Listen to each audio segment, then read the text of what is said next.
Right, muri Zimbabwe kusangana kwatiri kuita zvekare pano paHadzira 263 pano pande kuzivisai manews updates zvinhu zviri kuitika munyika yedu yeZimbabwe.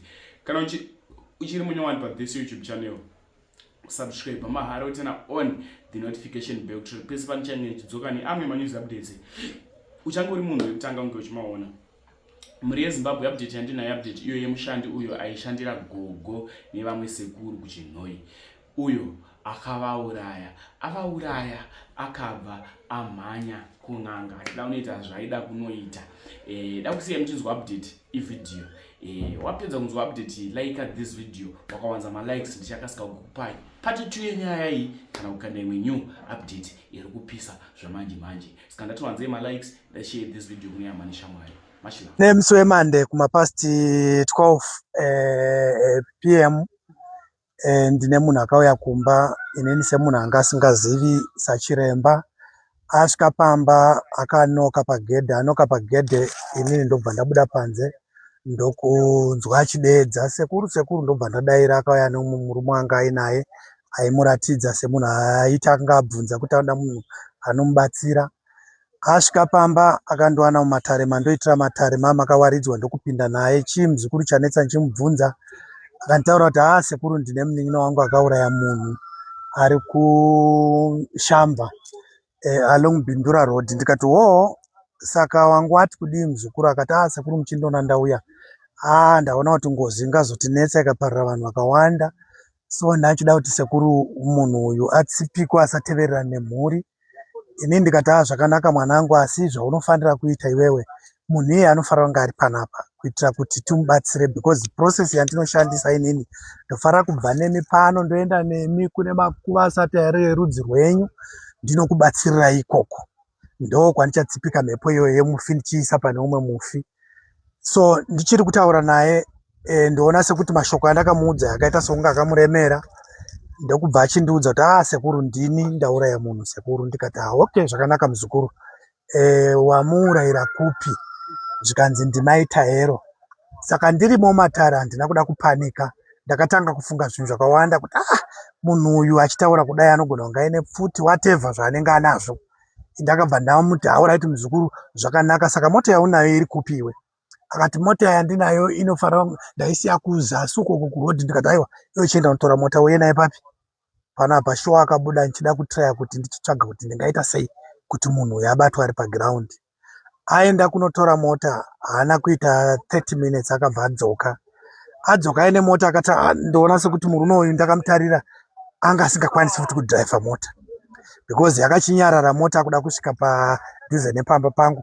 Ndobva aridza uta, ndobva ndabuda panze ndokuona handiye atouya.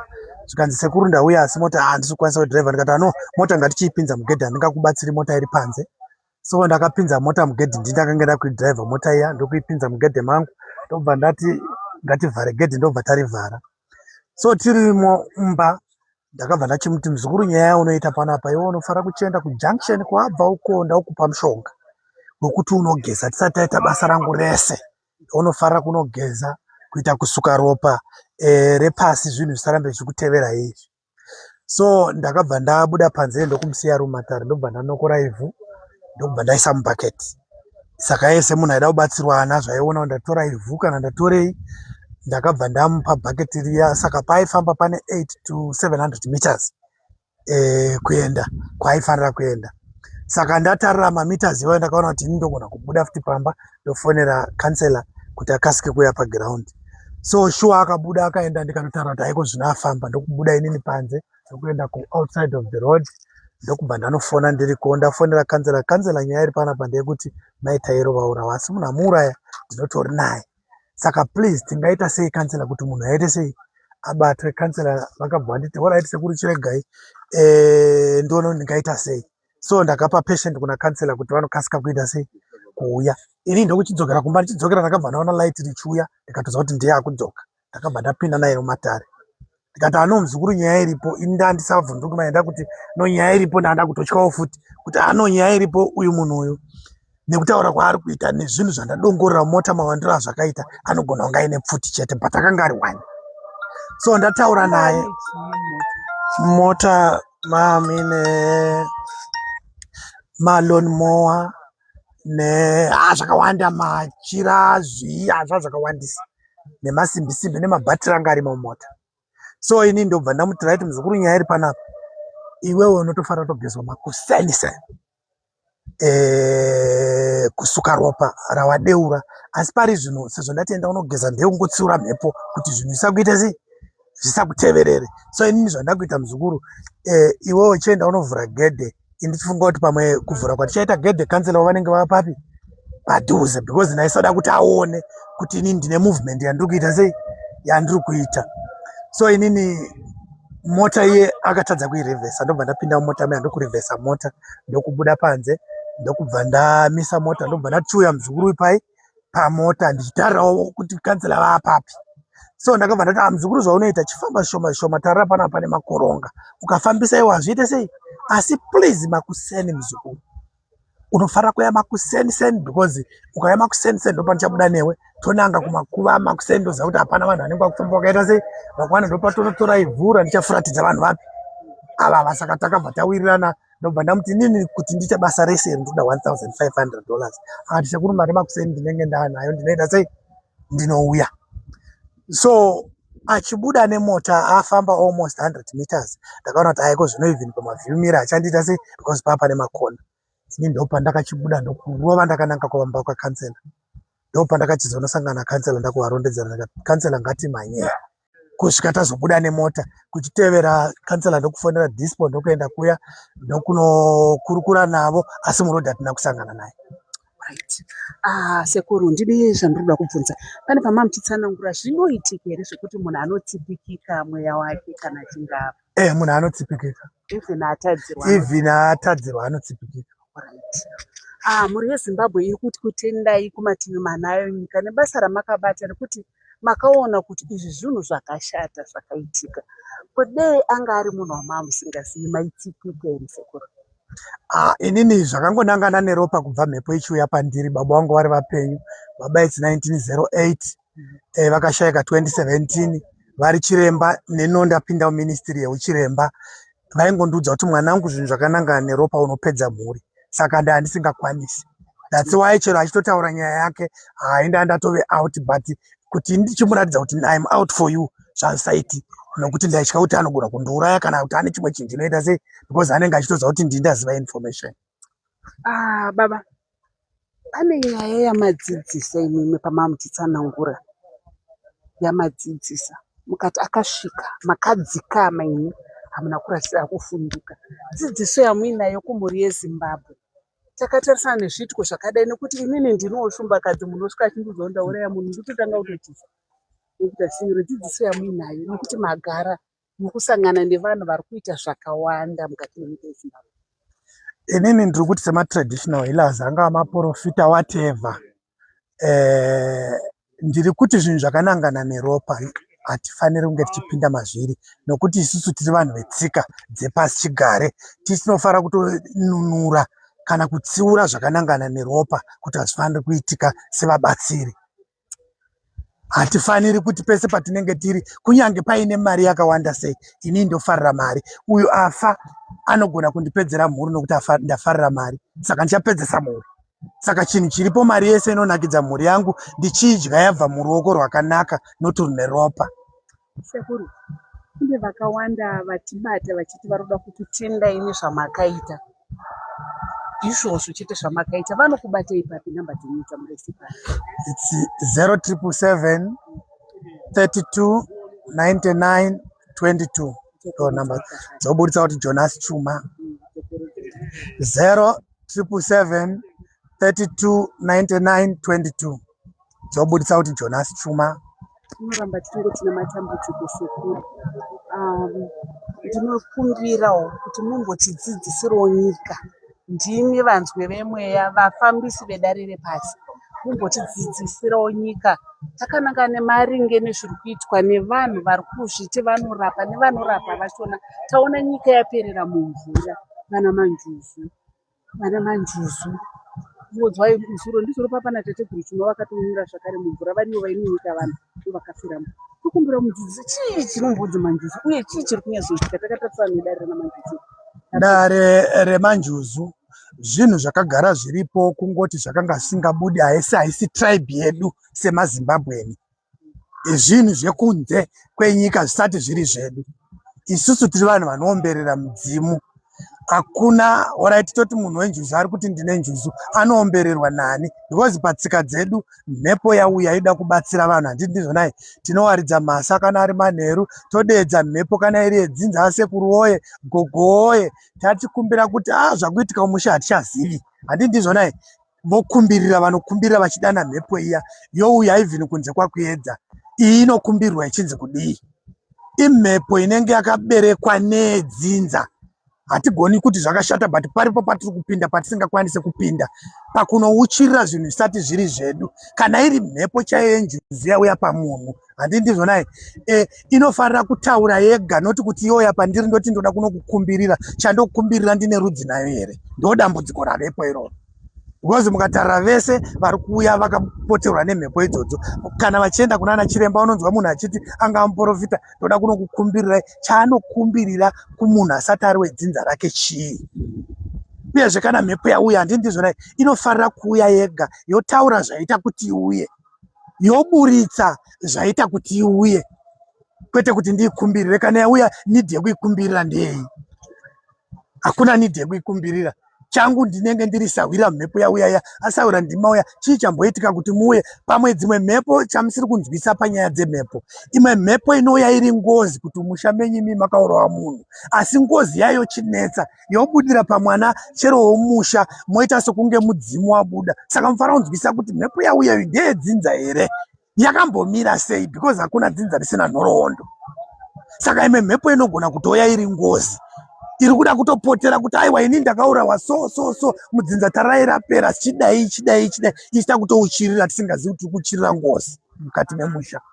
Chii chaita kuti mhuri yeZimbabwe munhu wese akungoda kunzi ane manjuzu, munhu wese akuda kunzi ndichateguru, havachadi kutonzwa nemidzimu yemusha mavo. Vazhinji vakutoti inini ndiri gombwe, umwe achiti ndiri mhondoro, umwe achiti ndakabva guruswa. Chii chaita kuti nyika yedu inyanyoda midzimu nemasvikiro kudaro? Right.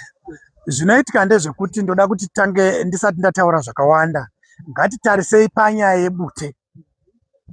Ndaida kuti imimi sevanhu vari kuredhiyo mubvunzise kuti kwero rinombonzi bute rehondo rinenge rakaitwa sei? Kwero rinombonzi bute rematare rinenge rakaita sei? Vakakwanisa kuclassifya zvinhu izvozvo kuti bute rehondo rinenge rakagadzirwa so, rinenge rakaitwa so. Chikwarimba chii? Izvozvo zvinokupai clear picture. Farao ziva kuti chikwarimba chii? Kwero riri kumbonzi bute rehondo riri kumbogadzirwa nei? Zvakafanana nesvikiro. Svikiro chandinonzwisa zvasiyana nesisusu. Indotori murapo kutoroteswa wemhepo yedzinza, handiti ndizvonai. Ndofanira kutonzwisa kuti munhu auya pandiri, kana taenda pasvikiro, mukaona svikiro rakupai mushonga harisi svikiro. Maenda pane svikiro basa raro nderekupai bute nechuma zvatopera. Mukangoona svikiro chete ravo kuti torai chakati harisi svikiro. Saka vazhinji vakungopinda havachazivi kuti isvikiro here. Warati ngatiendei kunana madzibaba. Nidhi yekubata hanzi mubest, hanzi unonzi chii? Muchakata. Unonzi chii? Mutara. Nderei iwo ari madzibaba? Zvinhu zvedu zvatinoshandisa izvozvo. Torai nhombo. Zvinhu zvedu isu zvatinoshandisa isusu, noti ivo. Saka mukangoona chete zvinhu zvazvo kuti unonzwa munhu achiti ndine mhepo mbiri, ndine yechiprofita nemudzimu, itoziva kuti patotanga nyaya ipapo. Hapasina mhepo ipapo. Mhuri yeZimbabwe kuziva mbuya huudzwa. Hanzi chati homo chareva. Sekuru Chuma vataura mashoko makukutu, mashoko edzidziso, mashoko echenjedzo. Mhuri yeZimbabwe matare epasi ariko, chinamato chiriko. Asi muri kumbonzvera here pamuri kupinda? Muri kunzvera here pamuri kusvika muchiti muri kuda kubatsirwa kana kuti muri kuda kutekaidzirwa matare enyu? Kuti zvii zviri kumboitika? Pane nyaya yavapatsanura yemafembo inonzi bute, vachitsanangura muri kumboziva kuti rinogadzirwa sei? Chiri chimisikidzo chei chemafembo iwayo?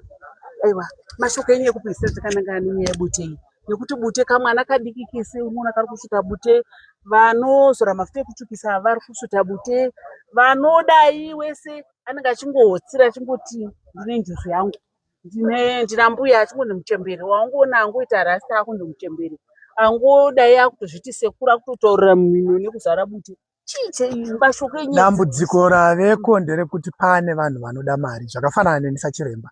Ndiri kuti mari yeropa kubva baba vachindiudza mwanangu zvine ropa mukati usapinda pazviri. Handi ndizvona pane vanhu vakuda mari nenzira isiriyo. That's why muchiona even kamwana kakunzi kane njuzu kakadai kane njuzu hazvisi. Ende munhu kana auya ndichimubatsira nidhi yekuti ndoda kumukumbirira ndei ndo pane nyaya yangu. Chandokumbirira chii iyo mhepo kana iripo. Mashoko makuru Sekuru Chuma, tinotenda nenguva yamave nesu mukatitsanangurira tichiramba tichiti tine urombo nedambudziko ramakawirwa semhuri yeAlaska, semhuri yeShackleton kuno. Tinoti gore demarawira rakuwirai munyaradzwe naiye Musiki. Ndatenda. Takabva taita force open the door. Taita force the open door. Ndiri pafront inini. Obva tatsvaga tikati vanorara mupi. Ndobva vaningirika tikagugudza. Tikanzwa no response. Ndobva tavhura. Ndobva ndavhura door. Then ndo pandakawana mama wavo vakarara pamubhedha. Chato chitunha. Mattress yakazara ropa. Baba vakarara kuseri kwemubhedha. Vakachekwawo. Pamubhedha pane simbi yechibhorani iyai. Right, zvadaro izvo.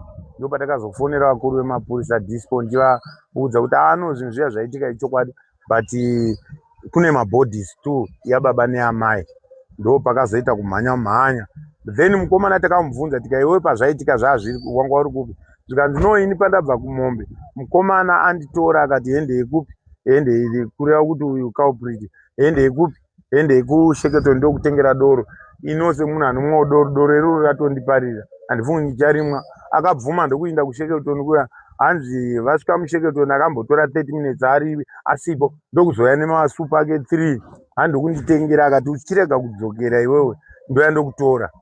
Saka ndo mukomana ndo zvakaitika kumukomanawo. Shuwa chidhakwa kuona kwedu munhu anga akatodhakwa. Right, zvadaro izvo mapurisa akazoya mangwana vakutakura mabhodhi pakazara vanhu. Mapurisa vakambokonjetaiza kuti hama dzangu we, imimi musangotore munhu amusingazivi. Mufanira kuteerera zvinoita mapurisa zvebackground check. Ndokuti munhu kwaabva anofanira kuchekwa akabvawo zvakadii ndokuti mushandidzane nechitarira munoemploya mhondi. Saka zvadaro izvo vadaro izvi ndakambopawo speech yangu. Ndapa speech yangu inini. Paspeech yangu ndakaobserva something. Padanga pakavhurika kusvika kuma 11 but mombe hadzina kubuda. Ndakabva ndati vedu munoona panoitika zvinhu zvakadai zviri spiritual. Tare mombe dzatya kutobuda chaiko. Pakavhurika padanga. Ende hapana wakaita take heed. Munoziva kuti Mwari anotaura nemunhu. Maybe ndaitoraisa alarm ipapo kuti Mwari vanga vandiudza kuti zvauri kuona ndizvozvo chaizvo. Tagara mapurisa aenda. Mukomana takabva ndanzi nemapurisa nditaure naye kuti asatize futi anga asara wacho. Ndakabva tati iwewe chimupai chikafu. Munoziva pamba pasina mai kana chii. Vazukuru vepo tikachibikayo mubvapuwa chikafu. Mbatya dzake tikati dzinowachwa, dzakabva dzaenda kunowachwa. Iye ndikamuti achivhurako mombe dzako ngodzitawo mudhuze usaende kure. Saka pakuvhura mombe takambomutarira mombe kuti dzakakwana here. Pakudaro izvo achingonodai mudanga akaona mombe dzaanosunga mazidhonza maombe hapo 2. Ndo patakazodiscover mapurisa aenda ndokuzofonera mapurisa kuti mombe mbiri hadzipo. Vakatomboti vakapa masentiments ekuti maybe mombe hadzina kudi mombe dzangobudawo sepadanga pakavhurika. Zvadaro. Then pane vanonzi vachambati vane munda uri divi rekumotoro. Vakubva parufu taitinawo tichiita basa rese taibetserana semunhu aimbove mupurisa. Vakaonawo nhingi. Vakati vakuinda kumunda kwavo hakunombobiwa. Munoziva zvinongoitika mumalocations. Vakaenda nekumunda kwavo ndokuchiona pane mumwe miti pakasosera pane milandana kamara iyai.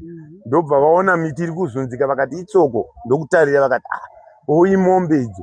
Ndokufunga kuti imombe dzamagedhe. Ndokuinda ndokunotarira wanei mombe dziya dziri kutsvagwa kumba. Ndobva vandifonera ati kanzera mombe dziya tadziwana dzanga dzakasungirirwa zvokuti dzatogadzira kuti dzidi adzitengese hameno kana zviri izvozvo, but ndizvozvo because dzakasungirirwa dziri 2 necheni netambo. Saka this is what transpired. Aiwa, tinoda kutenda inini sakanzera personally ndoda kutenda Sekuru Chuma nekuti zvinoitika ndezvekuti vamwe vanotoenda voningirika. Unoona munhu achinda kunoshandirwa kuti ndisasungwe kujere iye akapara mhosva. Saka vetradition mukapota muchidai tinoita faith mamuriwo tinotenda kuti munhu angati aroda kunosukwa ngozi yaakapara ngaende anoripa kuvaridzika. Aiwa ndokutendai mhuri yeZimbabwe. Thank you. Baba, ndokumbira kubvunza kuti mukomana uyu akabatwa here iko zvino pachiri pano ava mumaoko emapurisa here? Inini I am not the rightful person kuti ndizviannounce, mungangozvinzwe, but reliable information iri kutaura zvakananga nekuti anenge anzi amaoko emapurisa. Aimbogarepi mukomana uyu? Ndewepi? Ndewe muno mudunhu here kana kuti munhu akatobva kunze? Munhu akatobva kunze. Track record yake iriratidza kuti ari unzi akatsika munekombo kuHarare akasevha jere, akauya kuBhangeti akaba mudhudhudhu akasevha jere, anga asina 4 months abva kujere futi. Tine urombo baba nedunhu rawirwa nedambudziko. Tinoramba tichiti dunhu nemhuri ngazvinyaradzwe nekuti izvi zvakutoda iye Musikimbuni, nekuti ronda riri pano rakakurisa zvekuti Mwari ndiye wega anogona kunyaradza. Ndinotenda hangu mashoko ekupedzisira kumhuri yeZimbabwe. Ndimi vana Sorojena, vatungamiri vematunhu. Chokwadi. Mashoko ekupedzisira. Mashoko ekupedzisira ndongoti vana veZimbabwe we ngatibatanei, mafarmers vanoita mabhizinesi vese itai background checks kuvashandi vamunotora ava. Zvinotaura mapurisa zviya zvokuti munhu ngaave nechitupa and so forth. Ende ndoda kungotiwo kuma MP enyika yese yeZimbabwe, itai mutemo wokuti hakuna line rinofanirwa kufona kana risina kurejistwa. Zvinoita kuitira mapurisa investigation yavanoita kuti zvive zvinofamba zvakanaka.